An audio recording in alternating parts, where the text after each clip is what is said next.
Bien, buen día. Empezamos. Una vez más les pregunto, para estar seguro y poder dar curso a la charla, ¿escuchan?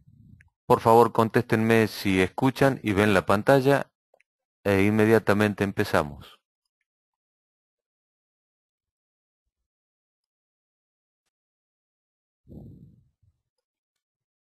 Sí, bien, listo.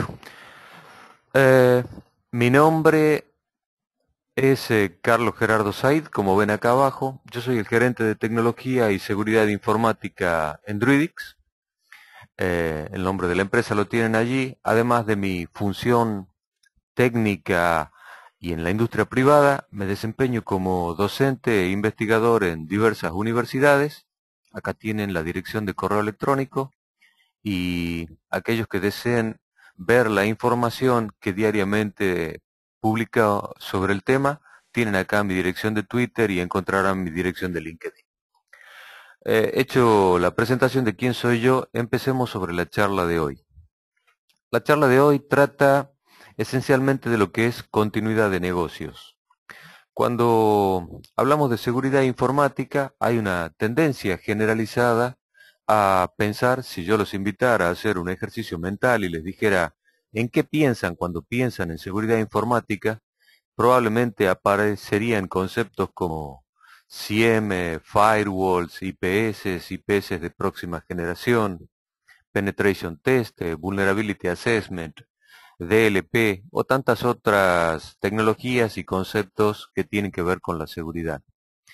Pero la seguridad de la información, desde mi perspectiva, no es solo eso. La seguridad de la información implica una primera etapa o un primer aspecto que parece trivial, va a aparecer cuando lo enuncie, pero es los datos deben existir y los datos deben estar disponibles en tiempo y en forma. Y esto tiene que ver con otros conceptos que tienen que ver con la continuidad de negocios. Cuando hablamos de continuidad de negocios, aparecen cuatro conceptos esenciales que son RPO, que es un acrónimo para Recovery Point Objective, el punto de recuperación; Recovery Time Objective, que es un acrónimo para Recovery RTO, que es un acrónimo para Recovery Time Objective; NRO, que es un acrónimo para Network Recovery Objective, y seguramente deben haber oído hablar de lo que es el SLA o el nivel de acuerdo de servicio. Bien, eh, recuerden también por favor que esta es una charla informativa, no es una clase, razón por la cual no puedo explayarme o ahondar en todos los temas por cuestión de horario, pero voy a tratar de dar una cobertura general para que aquellos que estén interesados luego me contacten o contacten a nuestra empresa para poder ahondar. Uno de los puntos que uno debe saber sobre su organización es en cuál de los 7 estadios de continuidad de negocios se encuentra. ¿Qué son estos 7 estadios? Estos 7 estadios son 7 planos, 7 conceptos que tienen que ver con Disaster Recovery, Business Continuity, análisis de impacto, que han sido estandarizados y que se los voy a mencionar a lo largo de la charla. Con el transcurso del tiempo, más allá del nivel en el cual se encuentre vuestra organización, han aparecido tecnologías y la idea es conversar sobre ellas y ver en qué grado de adopción se encuentran sus empresas. Cuando hablo de estas tecnologías, hablo por ejemplo de lo que son BTLs o Virtual Tape Libraries o librerías virtuales o robots virtuales, nuevas técnicas de grabación en cintas, como por ejemplo LTO5 o LTO6, que ya lleva más de un año, casi 2 años en el mercado, y les voy a mostrar un poco las tendencias de lo que es LTO. Hablar de la deduplicación de datos como un factor esencial en función de los volúmenes de datos cada vez mayores, cada vez crecientes, y qué hacer con este volumen de datos, cómo protegerlos en función de las ventanas de tiempo, las cuales suelen ser escasas, y los paradigmas tecnológicos. De eso se trata esta charla. Empecemos con ella.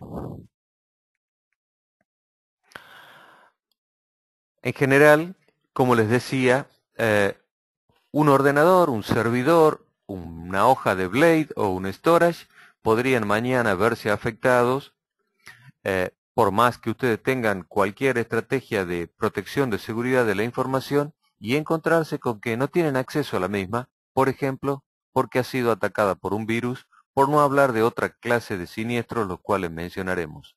La cuestión es, ¿qué hacer en estos casos? ¿Qué puede uno hacer? ¿Cómo puede recuperar? ¿Cuántos datos está dispuesto a perder? Etcétera. Sobre ello vamos. Entonces, esencialmente, lo que debemos tener en mente es aquella famosa enumeración de los 5 nueves. ¿Ven esto que está abajo? 5 nueves. Estos 5 nueves esencialmente describieron, se usó en la industria de la tecnología de la información para describir el tiempo de indisponibilidad, reitero, el tiempo de indisponibilidad no planificada tolerable en un año. El tiempo de indisponibilidad no planeada aceptada durante un año. Una indisponibilidad o un grado de disponibilidad de 5 nueves quiere decir que una organización está dispuesta a tener 5 minutos de indisponibilidad tecnológica no planificada durante un año. Así tienen ustedes en este gráfico que les presento, este webinar queda grabado de forma tal que luego ustedes podrán tener acceso a él para repasar estos slides en profundidad. Lo que tienen en esta gráfica son distintos grados de indisponibilidad, una cantidad de nueves decrecientes a medida que voy hacia arriba, y como ven, a medida que la cantidad de nueves decrecen, mayor es el tiempo de tolerancia a las fallas no planificadas permitidas en la organización. ¿Qué hacer para poder lograr estos números, cualquiera sea en el cual ustedes se posicionen?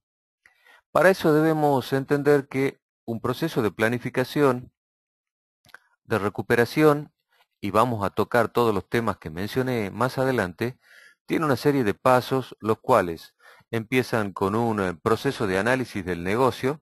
No olviden que en última instancia la idea y el objetivo de los sistemas de contingencia es dar continuidad al negocio. Si bien la herramienta es tecnológica, la estrategia es la disponibilidad de la organización. Para poder hacer esto hay una etapa que tiene que ver con lo que es el análisis de impacto, cuánto la indisponibilidad tecnológica impacta en las distintas áreas del negocio. Esto nos lleva a una cuestión que tiene que ver con lo que es el análisis de riesgo, para luego establecer los parámetros que mencioné hace un instante: RTO, RPO, NRO y SLA. Lo que ustedes tienen a la vista es, en general, una distribución de lo que son indisponibilidades planificadas e indisponibilidades no planificadas y la forma en las cuales las mismas se distribuyen. El gráfico de la izquierda, por ejemplo, muestra que las indisponibilidades planificadas cubren en general un 90%, reitero, del total de la indisponibilidad. Y de esa indisponibilidad planificada, en general, tiene que ver con estrategias de mantenimiento de base de datos el 52%. De esa manera se lee esta parte del gráfico. Luego ustedes pueden apreciarlo, leerlo. Les reitero, el tiempo no da para una discusión exhaustiva. Del lado de la derecha lo que tenemos es la indisponibilidad no planificada. La indisponibilidad no planificada en general representa un 10% del total de la indisponibilidad. Y si ustedes observan, van a encontrar que un 30%, la parte más grande, de esa indisponibilidad no planificada, tiene que ver con aspectos relacionados al software. Les comenté hace instante, cuando recién empezábamos esta conversación, el crecimiento exponencial de los datos. De hecho, acá hay una gráfica, luego veremos algunos detalles más, donde ustedes pueden ver en el transcurso de la evolución del tiempo cómo escala. Hemos pasado de los gigabytes a los terabytes, de los terabytes a los petabytes, de los petabytes a los exabytes y de los exabytes a los zettabytes, y la tendencia es creciente. La tendencia es creciente en función de la custodia de datos esencialmente no estructurados. Sabemos que los datos pueden clasificarse en estructurados y no estructurados. Reitero entonces, la tendencia creciente de los datos no estructurados junto con la incorporación masiva del uso de redes sociales. Ambas cosas se vinculan de la siguiente forma.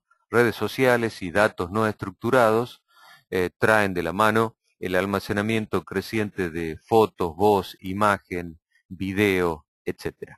Bien, pero si bien el volumen de datos crece, la pregunta de nuevo y la que nos lleva a la conversación de hoy es ¿cómo cuidamos esos datos? Las ventanas de tiempo, esto es, el lapso que hay para tomar backups dentro de una organización, por ejemplo, siguen siendo las mismas. El tiempo no se ha expandido, lo que se ha expandido es el volumen de datos y seguimos contando con 24 horas en el día y una ventana de tiempo para tomar backup. ¿Qué hacer entonces con todo esto? Lo primero es entender de alguna manera cuál es la problemática de la custodia de los datos, como recién les decía. Acá vemos de nuevo en el lado izquierdo de la pantalla que tienen ustedes el crecimiento exponencial de los datos y como recién les adelantaba, la mayoría, el 80% de los datos son datos hoy no estructurados. Esto que les acabo de mencionar hace un instante. Ahora, estos datos, ¿qué problemas plantean en términos de la custodia de los mismos? El 66% de los administradores de los administradores de backup, storage y contingencia, dicen que el tiempo que demanda la toma de un backup es demasiado. Inmediatamente luego surge que el problema es la recuperación de los datos. Para recuperar los datos también se demanda demasiado tiempo y luego aparecen otra serie de factores, los cuales tienen que ver con la gestión del medio de almacenamiento, sobre ello vamos a conversar, y la cantidad de información que generan los backups, los cuales hace cada vez más difícil saber si un backup ha sido exitoso o no. Pero concentremos el esfuerzo de esta mañana en lo que es el tiempo para tomar backup, el tiempo para recuperar de un backup y lo que es la gestión de los medios. Acá nos encontramos con una primera cuestión, una primera situación que en apariencia uno debería escoger. La realidad es que no hay por qué escoger. La realidad es que ambos aspectos tecnológicos se complementan, como veremos más adelante, y es, por un lado, el uso de medios magnéticos como técnica de almacenamiento. Les mencioné hace un instante que ya hablamos de tecnologías LTO6 y les voy a mostrar el roadmap o la tendencia de cómo crece esto. Y por otro lado, tenemos como alternativa o como supuesta alternativa lo que son discos para técnicas de backup. Reitero que estas técnicas no son excluyentes, son complementarias, como veremos más adelante. Cada una de estas estrategias o técnicas involucradas tienen sus ventajas y tienen sus desventajas. Esencialmente, los medios magnéticos son pensados como términos de como tecnologías de retención de largo plazo. Y los discos suelen ser pensados como estrategias de más corto plazo, pero sí con mayor rendimiento, lo cual es un factor importante, como vimos, en la preocupación de los administradores de backup, storage, contingencia, etc. Sabemos entonces que tenemos dos tecnologías, las cuales no son contradictorias, son complementarias, no hay por qué escoger, hay que buscar cómo complementarlas. Sabemos también ya cuál es la problemática estadística en términos de el crecimiento de los datos y los problemas que ellos plantean. El próximo paso es entender para nuestra industria y para nuestro país cuál es el costo de la indisponibilidad. Para tomar una decisión respecto a qué estrategia de backup o de contingencia uno desea aceptar, debe tener en claro cuánto es lo que está dispuesto a perder. Y lo que está dispuesto a perder uno surge de esto que les acabo de mencionar y están viendo. Esto es el costo de la indisponibilidad por industria. Si bien es cierto que estos son números generales y son para la industria en Estados Unidos, cada organización debe de alguna manera poder estimar o buscar los valores en el mercado que definen cuál es el costo de no operar en su industria. Para entender el gráfico, y como les decía, luego harán ustedes su propio análisis, por ejemplo, las operaciones de bolsa, la indisponibilidad de una hora en la operación de bolsa en Nueva York o en Washington, en Nueva York realmente, o en un broker en Washington, ronda los 6 millones de dólares. Bueno, acá tienen distintos valores.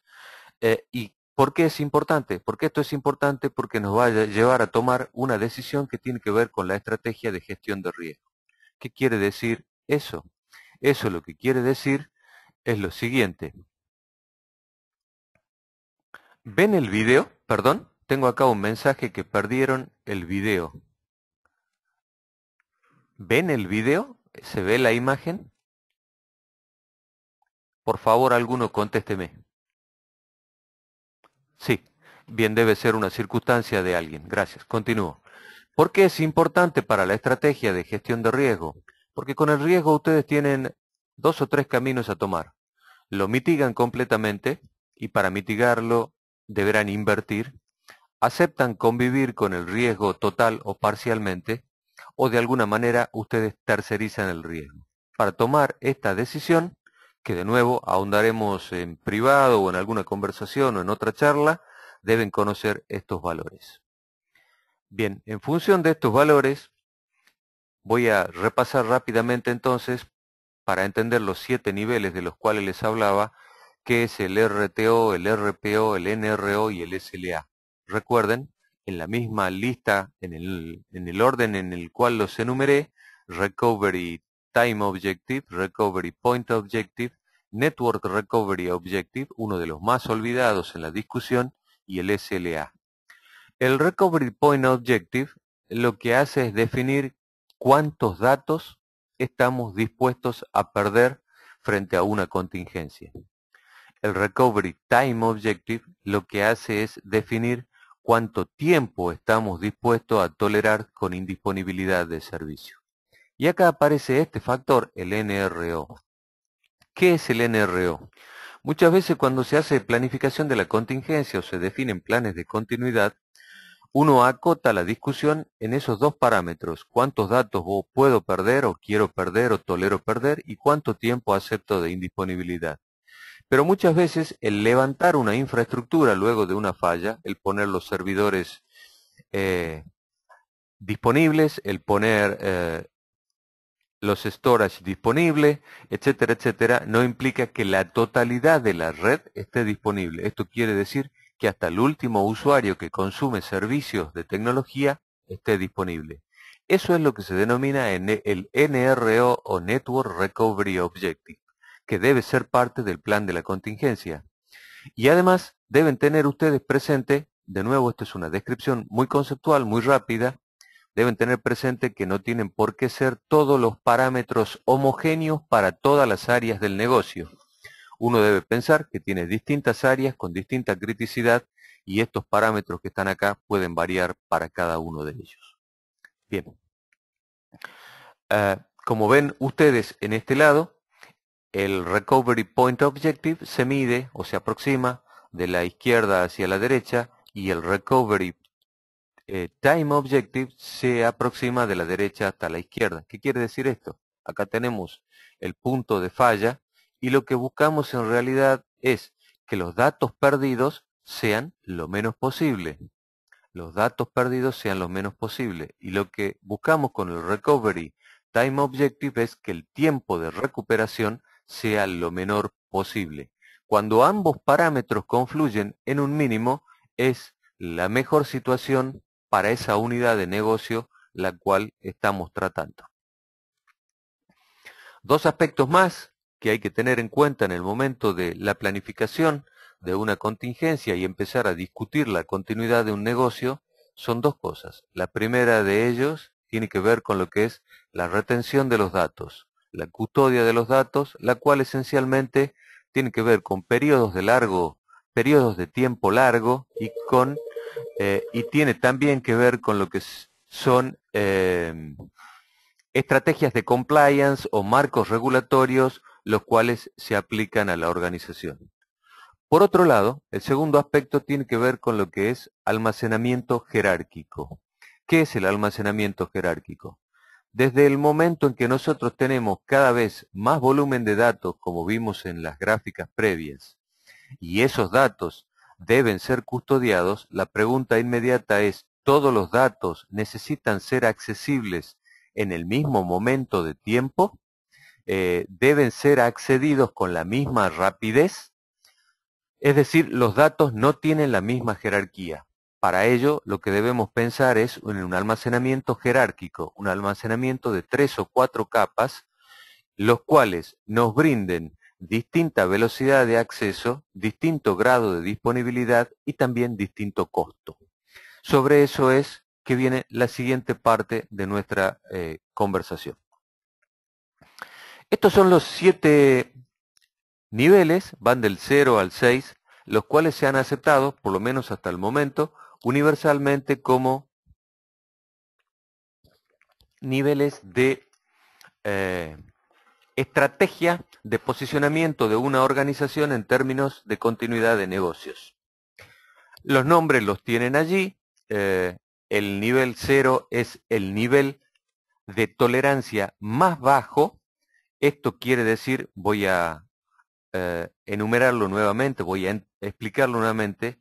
Nivel de tolerancia más bajo no quiere decir que la pérdida es la más baja, sino que la pérdida es la más alta.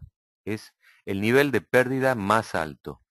Y el Tier 6 es, como ven ustedes acá, pérdida de datos cero. Esto es tolerancia cero a la pérdida de datos y en general minimizar el tiempo de recuperación. Como se imaginan ustedes, este tiene un costo tecnológico y humano alto para poder brindarlo, me refiero al Tier 6, y el Tier 0 lo que tiene es un costo muy bajo, un nivel de demanda humano muy bajo y por supuesto las fallas en caso de ocurrir ocasionan daños muy altos. Puesto de otra manera, pueden verlo de esta forma. Lo que tienen ustedes es dos ejes, el tiempo para la recuperación y el costo de la recuperación. Como ven, a medida que el tiempo para la recuperación es menor, se necesita mayor dinero para invertir. A medida que el tiempo para recuperar la tolerancia es más alta, se necesita menor costo para poder brindarlo. Y esto es el posicionamiento, como ven ustedes acá, de los 7 tires. Acá ven 6 porque el 0 está prácticamente acá. Acá ven los 7 tires y su posicionamiento en términos de costo y tiempo. Vamos a discutir esencialmente sobre dos niveles.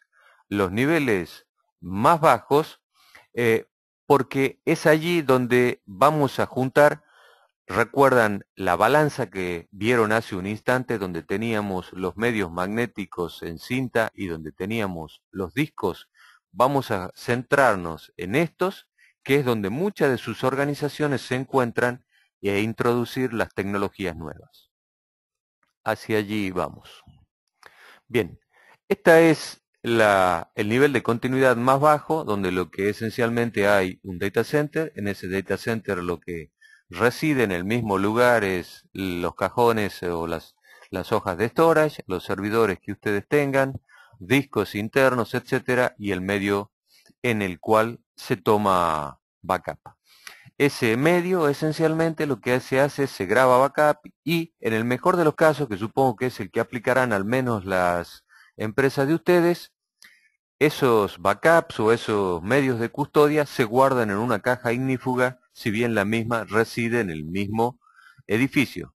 Con preferencia será una caja ignífuga y por lo menos ubicada fuera del piso en el cual se encuentre el data center o alejado del mismo. Sugiero o reitero, el mejor de los casos.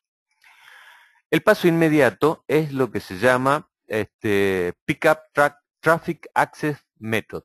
Se conoce en la industria con un acrónimo, reitero, que es PTAM. ¿Qué es lo que describe este gráfico? PTAM quiere decir Pickup Traffic Access Method. ¿Qué quiere decir? Que una camioneta viene, digo una camioneta, en muchos casos puede ser una moto custodiada, un auto custodiada, dependerá de la sensibilidad de los datos, que lo que hace es viene, toma los medios de custodia y se los lleva a un vault externo, a una caja externa o a un lugar externo. Un dato que es importante que tengan presente acá en el momento que apliquen estrategias, definan tecnologías, etcétera, este medio magnético o este transporte debe hacerse con los medios encriptados. Reitero, con los medios encriptados. No son pocos los casos, sí son poco divulgados, en los cuales en realidad lo que uno hace es se roba la camioneta o la moto, y si los medios que viajan acá son datos bancarios, datos sensibles de distintas industrias, llevarse la media, llevarse el medio magnético desprotegido es lo mismo que tener toda la información. Recuerden entonces aplicar técnicas de encripción. Sobre todo esto que les estoy narrando, como una conversación larga, una historia, sobre todo esto tenemos tecnologías, procesos y procedimientos con los cuales ayudarles. Pero sigamos en el plano conceptual. El siguiente estadio o el siguiente paso tiene que ver con lo siguiente. Recuerden el anterior. Ustedes acá se llevaron las cosas por medio de esta estrategia de PITAM o Pickup Traffic Access Method y se lo llevan a una caja. Si mañana hay una contingencia, para poder recuperar hay que traer todo acá y hay que reconstruir el centro de cómputos. Una opción más evolucionada es la siguiente. En este caso hay un centro de cómputo, sigue estando vigente la estrategia de tomarlo por medio de algún transporte y llevarse el medio magnético a un offside vault. Reitero la sugerencia de que al menos sea encriptado. Sobre la encripción hay dos aspectos. Recuerden esto para cuando vean de nuevo el video o estén pensando en su organización. Recuerden que cuando hablamos de encripción en dos planos. Uno puede hacer lo que se llama encripción on fly y encripción on rest. Encripción on fly es los datos siempre viajan encriptados por cualquier transporte, una línea de comunicación, una línea inalámbrica, etcétera, o una cinta o un disco. Encripción on rest es los datos siempre residen encriptados, además de moverse encriptados cuando reposan en algún lugar, se mantienen encriptados, una base de datos, una planilla Excel o lo que fuera. Bien, entonces los datos se movieron por algún medio a este offside vault. Cuando hay que recuperar, lo que tenemos es un segundo data center, con lo cual si este se destruyó o tuvo fallas parciales, la recuperación puede hacerse en este otro. En este caso, y solo a título rápido de enumeración, hay al menos tres estrategias de hot site, lo que se llama cold hot site, warm hot site o centro de contingencia caliente. ¿Qué quiere decir cada uno de ellos? El centro de contingencia totalmente frío quiere decir que lo que hay es solamente la infraestructura de hardware, pero luego hay que reinstalar software y reaplicar datos. El estadio intermedio es en el cual el software está instalado, pero eventualmente no se mantiene al mismo nivel, patch level, al mismo nivel en el cual se encuentra el sitio primario, con lo cual en el caso de recuperar hay que aplicar patches y eventualmente luego aplicar datos. Y el tercero es en el cual el centro de cómputo de contingencia tiene la infraestructura, tiene el software al último nivel y en el caso de una contingencia lo único que hay que hacer es recuperar los datos reaplicando estos medios magnéticos. Recuerden que estos son solo los dos primeros estadios de continuidad. Hay estadios en los cuales la replicación se hace electrónica y la pérdida tiende a ser cero, pero ya hemos hablado de la idea de costo versus tiempo. Bien, visto esto, entendamos entonces que hay distintas técnicas de backup. Esencialmente, lo que me interesa que aprecien de este slide es que el backup y la recuperación tiene que ver con lo que es tráfico de datos, espacio, velocidad de recuperación y encripción de los datos. Las partes que intervienen en un proceso de backup, ¿cuáles son? Esencialmente las partes son eventualmente un NAS, si es que tienen Network Attached Storage, tienen una cantidad de clientes, tienen una cantidad de servidores de aplicaciones y servidores de backup, eventualmente tendrán un Storage Area Network y lo que tienen acá es lo que llamamos Backup Target, donde un Backup Target es el medio en el cual finalmente los datos van a ser custodiados. Será una cinta, será una BTL, serán discos, pero este es el punto que nos interesa, el destino de los datos. Actualmente aparece un factor más, aparece este gráfico podríamos ampliarlo con la introducción de esto que está acá. Aparecen algunas organizaciones, esta es la parte nueva, la parte de Cloud E1, algunas organizaciones las cuales empiezan a evaluar o empiezan a pensar que un aspecto de la continuidad de negocio, un aspecto de las tecnologías de recuperación, puede ser incorporar la nube. Esto es backup como servicio, storage como servicio, etcétera, pero de alguna manera mover datos hacia lo que es el entorno cloud. Sobre ello tendremos probablemente algún próximo webinar. En función de eso, podemos entender entonces que los componentes que intervienen en una estrategia de backup son los que tienen ustedes allí a la vista. Un backup server, un media server, el media server y el agent o cliente suelen en la mayoría de los casos estar unificados. Acá no estoy describiendo ninguna marca, si bien nosotros somos un partner premier de IBM, esta conferencia es una conferencia sobre tecnología IBM, hasta acá les estoy hablando de aspectos conceptuales, todo esto lo implementamos con tecnología IBM y se los voy a mostrar en unos instantes. Entonces, les decía, en general suelen mezclarse el media server y el agent. Luego tenemos el data server y el destino para los datos de backup, que es lo que denominamos storage. En función de esto, podemos definir 4 estrategias de backup. Esas 4 estrategias de backup son las que voy a graficar a partir de este momento. ¿Cuáles son entonces esas 4 estrategias de backup? Hasta ahora se escucha bien, se ve bien, un par que me conteste para ver que sé que siguen los mismos, eso lo puedo ver. Bien, ya me contestaron, gracias. Entonces, la primera estrategia que seguramente conocen ustedes, o primera, llámenle estrategia, técnica, planificación, como quieran, esta no es una discusión semántica, por lo menos en este estadio, es lo que se suele llamar LAN free. Acá interesa esencialmente que ustedes vean dos cosas, la línea azul y la línea verde. La línea azul lo que representa es el movimiento de metadatos. La línea verde es la que representa el movimiento de los datos físicos, los datos a custodiar. Entonces, en un esquema LAN free, observen ustedes que la idea es no impactar el tráfico en la LAN, razón por la cual solo lo que se mueve a través de la LAN son metadatos, datos que tienen que ver con el repositorio de administración de la base de datos de backup, no son los datos, y los datos viajan directamente vía un Storage Area Network a esto que es el repositorio final de los datos, la librería, el LTO, la VTL, lo que sea. ¿Sí? Este es un esquema que suele denominarse esquema LAN free. El siguiente esquema es un backup haciendo uso de la LAN.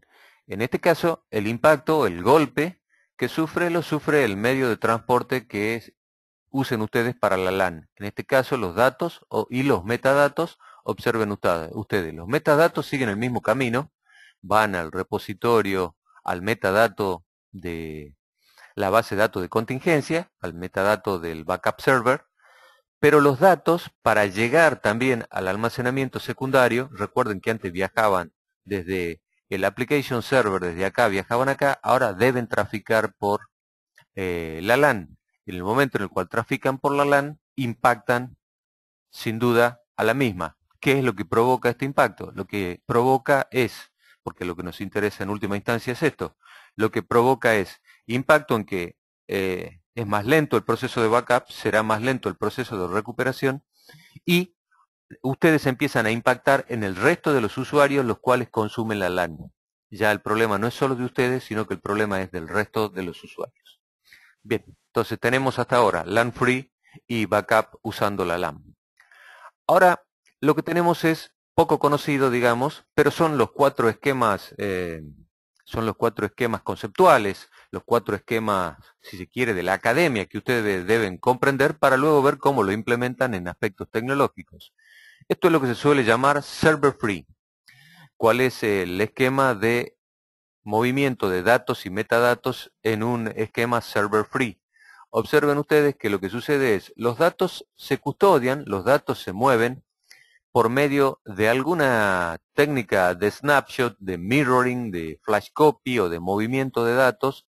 Los datos se mueven hacia un storage, el cual luego sigue bajando server free, viajando server free hacia el almacenamiento final, hacia el lugar de custodia final.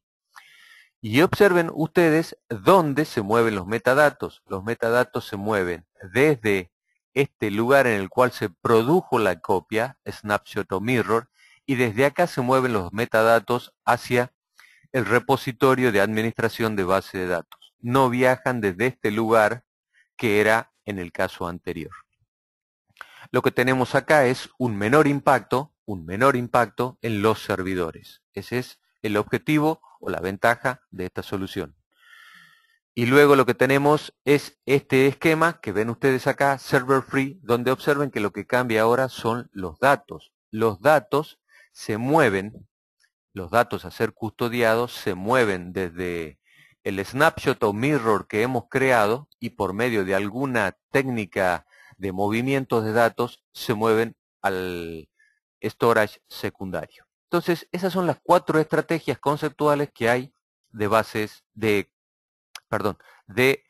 contingencia, de centros de cómputo, de grabar esquemas de contingencia, de custodiar datos. Bien, hasta acá todo esto implica movimientos masivos de datos, uso de los anchos de banda, escasas ventanas de tiempo a medida que los volúmenes crecen, y otra cosa que es importante, muchas veces estamos moviendo los mismos datos repetidos. Entonces acá aparece la primera cuestión que nos interesa, que es, recuerdan que lo planteé al inicio, la teórica disquisición, la cual no existe entre cintas y discos. Reitero, son complementarias y ahora veremos cómo. Las cintas tienen las características que ustedes tienen a la vista. En general son de acceso secuencial. Uno de los problemas es su manipulación. Recuerdan que es una de las preocupaciones de los administradores de backup. En general, uno piensa en las cintas como de bajo rendimiento. Ahora vamos a ver que tal cosa tiende a desaparecer. Y esa es una de las estrategias para la toma de datos. Reitero, es complementaria y ahora juntaremos de a poco conceptos. Un concepto que aparece sustancial tanto para la cinta como los discos es la idea de lo que es deduplicación. Puesto en sencillo, ¿qué es la deduplicación? La deduplicación es, yo tengo esta cantidad de datos en este lugar, ¿sí? Estos datos que están acá, de alguna manera le aplico alguna clase de firma que los identifica, ¿sí?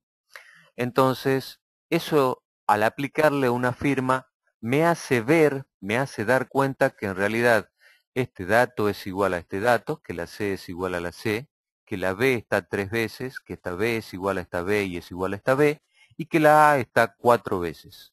Entonces, por alguna técnica, que es alguna técnica de firmas, hay distintas estrategias de firma y distintos lugares donde aplicarla, lo que tenemos es entonces este primer paso. Estos son los datos originales y acá tenemos identificados datos duplicados. El próximo paso es, si estos datos están duplicados, ¿para qué los quiero custodiar 3 veces? ¿Para qué los quiero llevar 3 veces?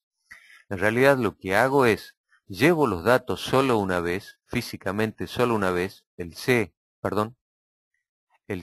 el A y el B, y luego lo que hago es colocar punteros, esta B en realidad es un puntero al B físico, esta A es un puntero al A físico, esta A es otro puntero al A físico, con lo cual lo que yo tengo es deduplicación, evito la duplicación de los datos. Como ustedes pueden imaginar, a modo previo, la deduplicación produce 2 efectos inmediatos. El primero de ellos es menor volumen de datos a almacenar.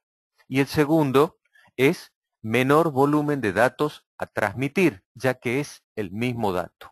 Bien, les decía que hay distintas técnicas de deduplicación. No voy a discutirla a todas ellas, sino que esencialmente me interesa que tengan presente 4 aspectos de este gráfico. Las técnicas de deduplicación se basan esencialmente en separarla en dos lugares, ¿sí? O uno deduplica en el origen y en el transporte, o deduplica en el lugar donde los datos van a reposar. Esa es la primera disquisición. Y la segunda disquisición importante es cómo se segmentan o cómo se dividen los datos para aplicarles deduplicación. Si los datos se dividen en bloques de longitud fija, en bloques de longitud diferencial, extendida, dinámica, entonces hay distintos aspectos a considerar en la deduplicación. Repito, si la deduplicación se hace en el origen, se hace en el transporte o en el destino, y si la deduplicación se hace en bloques de longitud fija o en bloques de longitud variable. Una vez planteado eso, lo que podemos apreciar o entender es lo siguiente que observan en este gráfico. La deduplicación, acá tienen un esquema de crecimientos de datos sin deduplicación a la izquierda y con deduplicación a la derecha, donde ustedes pueden observar que suele llegarse a porcentajes, es lo que me interesa que vean de acá.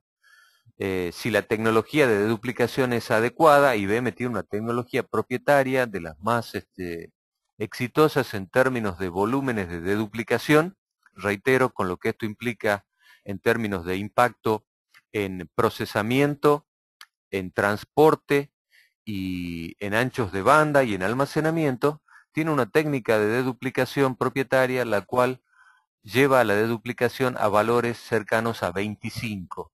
Esto quiere decir que el ratio, el cociente de deduplicación es 25 veces. Si yo tuviera 25 unidades para almacenar, 25 terabytes para almacenar, estaría almacenando en realidad 1 terabyte. Ese es el grado de deduplicación.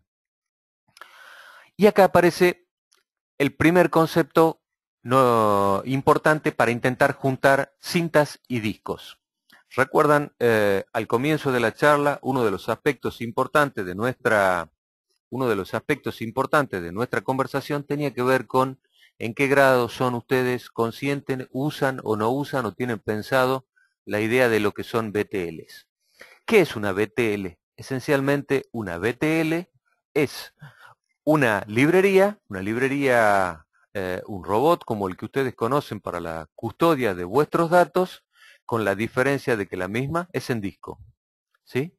En realidad, el backup de ustedes, el servidor de backup y los clientes de backup y todas sus soluciones de backup lo que hacen es creer que están viendo una librería como históricamente la han visto con sus cintas, y en realidad lo que ven es disco. Ese disco, esa BTL, que lo que tiene adentro es discos y almacenamientos jerárquicos en discos, lo que hace es simularle a los programas de backup, simularle a los backups que ustedes tengan, que están manipulando una librería. Pero en realidad, tanto la mecánica, la robótica, los slots, los magazines, los drives, todos son discos, los cuales son simulados para los programas que toman backup. A su vez, la BTL sí se conecta, si uno lo desea, con una librería convencional, de forma tal que el proceso de backup inicial es mucho más rápido, ya que es de disco a disco. Reitero, de disco a disco, la BTL es disco. Y luego, si uno desea llevar lo que tiene en disco, ahora sí a los medios en cinta, hará este movimiento de disco a cinta. Una BTL, en el esquema anterior, ustedes tienen dos BTLs. Una BTL, la cual, observan ustedes, es vista por estos clientes, este servidor de backup mira la BTL y eventualmente cuando lo desea, mueve de disco la BTL a cinta. También pueden ustedes tener clientes los cuales acceden directamente a una BTL. Pero también existe el esquema conceptual de lo que se llama una BTL compartida. En este caso, observen ustedes, todos los clientes lo que hacen es conectarse a alguna Storage Area Network, ¿sí? Alguna SAN, y todos estos lo que hacen es ver vía la SAN sin tener impacto en la LAN, lo que hacen es ver a la BTL. Esto es un esquema de BTL compartida, suele llamarse, donde tienen todas las ventajas del movimiento de disco a disco, con el adicional de contar con una Storage Area Network que aumenta, digamos, o no impacta en la velocidad en el medio. Con esto no impactan en la LAN. Luego, desde la BTL, que es disco, ustedes podrán mover o no sus datos a la cinta. Les hablé un par de veces de que la cinta y el disco no compiten, deben complementarse, deben sumarse, y nosotros tenemos tecnologías y estrategias para sumar ambos. Entonces, por eso es que vuelvo, como les había dicho, a entender cuál es el roadmap o el esquema de las cintas. Hoy, observen ustedes que se encuentran en lo que es una generación de LTO 8, ¿sí? Hoy se encuentra una generación de LTO que es la generación LTO 8. Observen ustedes lo que es, perdón, un LTO 6, discúlpeme, LTO 8 es el roadmap hasta donde está planificado. En un LTO 6, reitero. Observen que en un LTO 6 ustedes tienen una capacidad comprimida en un cartridge, el cual tiene no más de 15 centímetros, ustedes lo conocen, 15 por 10 por 3 o 4 centímetros, tienen una capacidad comprimida de prácticamente 8 terabytes. Observen lo que se puede grabar hoy en un LTO en un LTO 6. Observen también que hoy los LTO tienen la capacidad de encripción, es decir, ese medio magnético puede ser comprimido y también tiene el atributo de ser write one, read many. Esto quiere decir, ustedes pueden decidir grabar su LTO y a partir de allí esos datos nunca podrán ser regrabados, cosa que muchas veces es mandatoria para los marcos de compliance o los marcos regulatorios. Luego, a su vez, observen también ustedes un factor que es importante, que es el hecho de poder hacer particionamiento de la cinta. El hecho de poder hacer particionamiento en una cinta, ¿qué quiere decir en términos conceptual? Quiere decir que la cinta en realidad tiene dos áreas, una parte de índices y una parte efectivamente de datos. Uno diría, ¿para qué una cinta con una parte de índices? La cinta particionada, lo cual es posible a partir, observen ustedes, del LTO5, lo que hace es permitir que las cintas puedan ser vistas por cualquier sistema operativo literalmente como un disco. Reitero, la cinta puede ser vista como un disco, a partir de que se construyen índices en esta zona de particionamiento de la cinta magnética. Esto permite crear lo que hoy se conoce en el mercado como LTFS o Linear Tape File System, que es usado ampliamente por aquellos que tienen muchos volúmenes de datos, como aquellos que graban imágenes de vigilancia, las empresas de media, etcétera, ya que, les reitero, la cinta empieza a poder verse directamente como un disco. Acá tienen algunos atributos adicionales de un LTO6, ¿sí? Que es la tecnología que hoy está vigente y a la cual ustedes deberían intentar ir, bueno, los beneficios de tener la misma. Entonces, hasta acá, la idea es mostrarles que en realidad el disco y las técnicas de backup implementadas con disco como las VTL no compiten, sino que se complementan con lo que les acabo de mencionar, que son las cintas. Solo para aquellos que son curiosos técnicos o les interesa la tecnología, a mí me interesa la tecnología, y por eso les puse un par de slides que les puede ayudar a entender. Históricamente las cintas se grababan de esta forma. ¿Qué quiere decir? Rápidamente lo voy a explicar. Las cintas se basaban esencialmente en una combinación, en una aleación de hierro y cobre, y las cintas permitían entonces un determinado grado de densidad en su grabación. Las técnicas más modernas de grabación de cintas, bueno, acá además hay una cosa importante. Las aleaciones de hierro y cobre dan lugar a que la superficie de la cinta solamente pueda ser grabada en un eje, este que está acá. Esto es lo que suele llamarse, les voy a mostrar en el slide siguiente, esto es lo que suele llamarse anisotropía. Anisotropía. Las cintas nuevas se graban en otro metal, que no es la aleación de cobre y hierro, sino que es una aleación de barito y hierro. Esto lo que hace es cambiar la anisotropía de una cinta. ¿Qué es no de una cinta, del medio? ¿Qué es la anisotropía? La anisotropía es que la cinta, el medio, puede ser grabado ahora en distintas dimensiones. Se puede ver desde distintas dimensiones. ¿Y eso qué provoca? Provoca que si ustedes miran una cinta grabada en un medio convencional, la de la izquierda, y en una cinta grabada en barito y férreo, las tecnologías nuevas, observen el grado de concentración de ambas. En las nuevas, el grado de concentración es mucho mayor y como consecuencia de ello, lo que aumenta es la cantidad de volumen, la cantidad de datos que pueden ser almacenados en ese medio. Si ustedes observan la distribución de la figura de almacenamiento, la tienen acá observada con un espectrógrafo, observen ustedes que esa anisotropía permite la mayor densidad y la mejor reorientación de las moléculas que intervienen en la grabación de la cinta. Y no más de esto para que no, los que les interese curiosear, por supuesto, como les he dicho, nos contactan y hablamos de ello. Veamos entonces ahora un poco en funcionamiento todo esto que acabo de contar conceptualmente. Entonces, tenemos en IBM tecnología la cual produce optimización de hasta 25 veces el volumen de almacenamiento. Tenemos índices de rendimiento en velocidad como los que ustedes ven allí, con lo cual, digamos, hoy la velocidad de acceso a la cinta no es un factor esencial. Podemos custodiar con estas técnicas de deduplicación y de BTLs hasta 1 petabyte en dato físico. Y esencialmente acá hay un aspecto importante, ténganlo presente cuando evalúen BTLs y esencialmente técnicas de deduplicación, que las técnicas de deduplicación no produzcan colisiones. Recuerdan que les hablé de que los datos deben ser firmados, se les aplica alguna clase de firma. Los hash, las firmas convencionales, tienen la característica de producir colisiones. La cantidad de colisiones dependerá del algoritmo de hashing y de la longitud, pero las técnicas de hashing siempre producen colisiones, lo cual lo que hace es no poder garantizar integridad de los datos. Por eso es que nosotros no usamos técnicas de hashing, sino que usamos una técnica propietaria. Bien, entonces veamos ahora cuál es la arquitectura.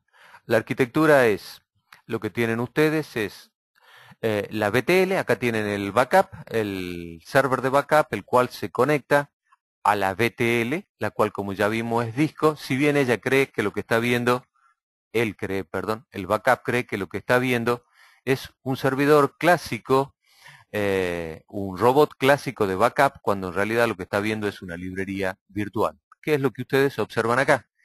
Esa librería virtual esencialmente lo que tiene es unas herramientas, unos servidores, los cuales se encargan de lo que es la deduplicación, un sistema de almacenamiento en disco y la aplicación la cual gestiona y con la cual ustedes gestionan la librería virtual. ¿Cómo funciona la deduplicación? Se los mostré hace un instante, véanlo ahora en un gráfico. Entonces, lo que tienen ustedes es los datos originales, aparecen segundos datos y resulta que estos segundos datos tienen puntos en común y puntos nuevos, ¿sí? Estos segundos datos tienen como nuevo al F, los otros están repetidos. Luego aparecen otro conjunto de datos y de esta manera entonces lo que hacemos es tener una sola vez los datos, y lo que tenemos es distintos punteros para todos aquellos que hacen uso de ese mismo dato. ¿Qué es lo que ustedes tienen resumido en este lugar? Solo una vez los datos son almacenados y los datos que ya están almacenados son referenciados por todos aquellos que los usan. Entonces, ¿cómo trabaja la deduplicación? La deduplicación trabaja de esta forma. Tenemos entonces los servidores de backup, tenemos luego la BTL, la cual gestiona, digamos, el repositorio en disco. Lo que tenemos es algún esquema el cual gestiona en el medio la deduplicación de los datos.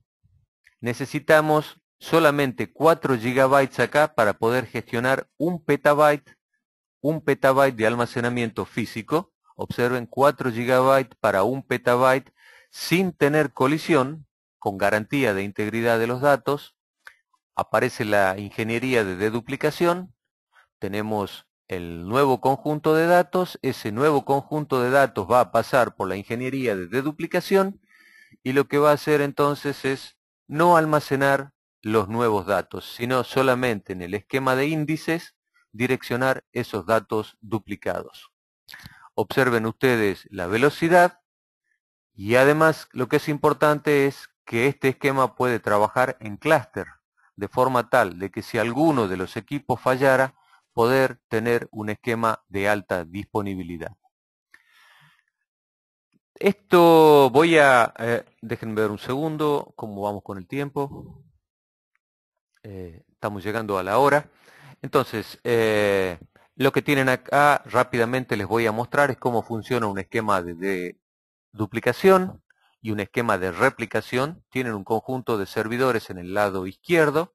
Estos servidores a través de una conexión IP, ¿sí?, se planifica en alguna ventana de tiempo y empieza entonces el proceso de copia al sitio de contingencia. Observen ustedes que en ese proceso de transferencia al sitio de contingencia pasamos por el proceso de deduplicación,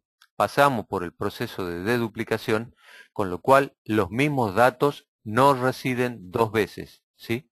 Observen, acá tienen la política de duplicación. En algún momento uno puede decidir que esto lo quiere llevar a la librería. Entonces, lo que se hace es, se hace el proceso de scanning para luego transferir, ahora sí físicamente a la librería de cintas, los datos que tenía almacenados en la BTL. Con lo cual lo que tenemos ahora es el sitio primario, la política de backup que nos llevó a la BTL en el sitio secundario, acá tenemos una conexión IP, y lo que tenemos acá es una transferencia desde este lugar, ahora sí, a la librería física. El próximo paso es, ¿qué pasa si esto falla? Si falla el sitio primario, este se transforma, el secundario se transforma en el sitio primario. Con lo cual, lo que hay que hacer es empezar el proceso de reconstrucción. Para empezar el proceso de reconstrucción, cuando el sitio primario que falló vuelve a transformarse en primario, entonces lo que hay que hacer es un proceso de transferencia de la información hacia el otro lado. Bien. Dos cosas más que son importantes y que van a ver en los slides siguientes y que les resumo acá. El proceso de deduplicación puede hacerse de pares o puede hacerse de uno a muchos. ¿Qué quiere decir eso? Quiere decir esto. Una replicación muchos a uno usando técnicas de deduplicación de VTLs o de Virtual Tape Libraries es como el siguiente. Ustedes tienen N nodos, los cuales de alguna manera lo que desean hacer es ser custodiados, aprovechar todas las ventajas de la deduplicación, aprovechar todas las ventajas del almacenamiento jerárquico y todas las ventajas que hoy mantienen las cintas como el LTO6, el LTO5. Reitero o aclaro, no quiero decir en ningún momento que la cinta física tiene que ser un LTO6 o un LTO5, puede ser un LTO4 o puede ser un LTO3. Les describí las ventajas de tener LTO6 o un LTO5. Entonces, de esta manera, lo que ustedes tienen es un esquema de replicación muchos contra uno. ¿Qué es un esquema como este? Este podría ser, por ejemplo, una planta la cual tiene un sitio principal y lo que tiene son oficinas o plantas de procesamiento en Tierra del Fuego, plantas físicas, pueden ser sucursales de un banco, pueden ser sucursales de un supermercado, etc. Y también existe la posibilidad de la replicación entre pares. En este caso lo que ustedes tienen es dos sitios con BTLs, los cuales están replicando entre sí. Bien, ahí hay un esquema de muchos contra muchos, etc. ¿Cuáles son entonces esencialmente los beneficios de la replicación en conjunción con la deduplicación, con el almacenamiento jerárquico y lo que hemos descrito hasta este momento conceptualmente? El primer aspecto tiene que ver con las ventajas en términos operativos, esto es, la transferencia electrónica, el no movimiento de medios magnéticos, la optimización del ancho de banda enviando datos por única vez, aplicando las técnicas de deduplicación, y la eliminación del riesgo asociado al transporte físico. Como ya hemos dicho, la deduplicación lo que hace también es tener una ventaja importante en términos de lo que es transporte de datos, el uso de ancho de banda y el volumen de datos almacenados. Esto lo que hace es requerir en última instancia menos infraestructura, menos costo en el sitio de contingencia. Y como ya hemos mencionado, eliminamos el costo de transporte y el costo de almacenamiento de cintas si es que decidimos no anexar una cinta física a la BTL. Luego tenemos el esquema de replicación entre distintos sitios, ¿sí? La deduplicación, un factor que es importante, se aplica a cualquier clase de aplicaciones. No necesitamos tener parámetros especiales en las aplicaciones para que éstas dedupliquen en el momento de una copia o en el momento de un backup. Eso es importante ya que es agnóstico a la aplicación que maneja datos, me refiero. Y por último tenemos todos los parámetros que hemos mencionado respecto a RTO, RPO, etc. Ustedes tienen allí a la vista un ejercicio en el cual les he tapado los valores para que ustedes puedan hacerlo en el caso que lo deseen o se vean en la situación. Lo hagan ustedes a título de vuestra organización. ¿Qué es este gráfico? Este gráfico lo que pretende mostrar es 4 escenarios distintos. Un esquema donde el proceso de contingencia se basa solamente en cintas magnéticas y en robot de administración de la cinta. En este caso he planteado un LTO5, pero podría ser cualquiera, un LTO4, etcétera. Un esquema de BTL con deduplicación, un esquema de LTO5 con transporte de la cinta. Recuerdan cuando veíamos los gráficos del inicio, se toma la cinta y se la lleva a un sitio externo, y un esquema de BTL a BTL, de replicación entre sitios con deduplicación y con Virtual Tape Library. Lo que tienen ustedes en este eje son los componentes que participan de un cálculo de un TCO como este. Tienen costos de hardware, costos de software, costos de personal y costos de única vez. Y lo que tienen ustedes es un porcentaje estimado de cuánto representa cada uno de estos conceptos. Reitero, un porcentaje estimado de cuánto representa cada uno de estos conceptos en cada uno de los 4 escenarios que están descritos acá arriba. Lo que los invito a hacer en el caso en que un día se vean en esta problemática de decidir, implementar, etcétera, y antes de aceptar cualquier solución que alguien le proponga, que construyan su propio ejercicio económico, su TCO, su Total Cost of Ownership, hagan un escenario a 3 años y vean ustedes en realidad cuál es el esquema que más le conviene. En este caso van a ver ustedes, ¿sí?, que las soluciones que podemos brindarle de BTL en combinación con librerías de alta disponibilidad y medios LTO5 o LTO6 pueden ser adecuadas para la organización de ustedes. Finalmente, y con esto termino si no me equivoco, no, me falta esta última, ¿por qué invertir en deduplicación? Deberían invertir en deduplicación por estos 6 factores que están acá. Como ya les he dicho, es agnóstico a las aplicaciones. Podemos garantizarle no disrupción al tener esquemas de clúster o de contingencia. Les he contado que hasta 1 petabyte de disco físico puede administrarse con un esquema de índices de 4 gigabytes. El rendimiento, el cual ya deja lejos el pensar que el rendimiento es un problema. Podemos incorporar backups, por ejemplo, de Symantec en la BTL, incorporar otras tecnologías, y ya les he hablado de continuidad. Finalmente, tengan presente estos datos que son importantes y por qué estamos hoy donde estamos. Observen ustedes el crecimiento en los últimos 10 años. Crecimiento en los últimos 10 años en términos de rendimiento de CPU, en términos de memorias DRAM, en términos de velocidad de la red, en términos de velocidad de los bases. Pero junto con esto, y antes de mirar, que ya lo han visto, la velocidad del disco, observen ustedes lo siguiente. Observen ustedes que el crecimiento de los datos, como ya les he dicho, es exponencial. Hoy hablamos de exabytes, hablamos de zettabytes.